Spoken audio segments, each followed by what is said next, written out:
Hi everyone, all Indians. ఈరోజు operation Sindoor గురించి మాట్లాడుకుందాం.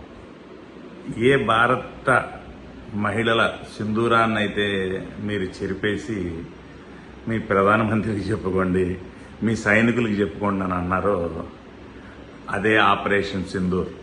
ప్రపంచంలో మొట్టమొదటిసారి ఇద్దరు మహిళా మనులు కూర్చొని, అంటే chief of army and defence వాళ్ళు కూర్చొని వాళ్ళు చేసిన ఆపరేషన్ గురించి ప్రపంచానికి తెలియజేశారు.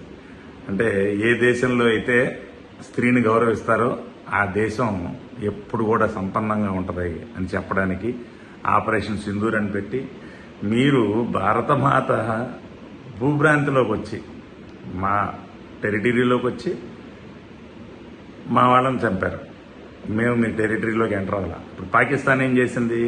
నిన్నటిదాకా ఎల్ఓకేలో ఉన్న ఉగ్రవాద సంస్థలను తీసుకెళ్లి ఏకంగా దేశంలో పెట్టుకుంది. దేశం నడి మధ్యలో పెట్టుకొని ఈరోజు ప్రపంచానికి పాకిస్తానే ఉగ్రవాదుల్ని కాపాడుతుందని, ఉగ్రవాదులకి అడ్డాగా నిలిచిందనే విషయం పాకిస్తాన్ తెలియజేసింది. రెండో విషయం ఏంటంటే, మనం ఎక్కడ కూడా ఆస్తి నష్టం కానీ ప్రాణ నష్టం కానీ సివిలియన్స్కి ఎవరికి ఎఫెక్ట్ అవ్వకుండా డైరెక్ట్గా టార్గెటెడ్ వెపన్స్ వేసి ఉగ్రవాదుల్ని చంపామే తప్ప ఏమీ చేయలేదు. మరొకసారి జై బోలో భారత్ మహాన్ కి జై. నా దేశాన్ని ఎప్పుడు కూడా నా జెండా రెపరెపలాడుతూ ఉండాలి, మనందరం సంపన్నంగా ఉండాలని కోరుకునే పెద్దలు ఉన్నందుకు వాళ్ళకి నిజంగా పాదాభివందనాలు చేస్తూ, ప్రతి సైనికుడికి పాదాభివందనం చేస్తూ, జై హింద్.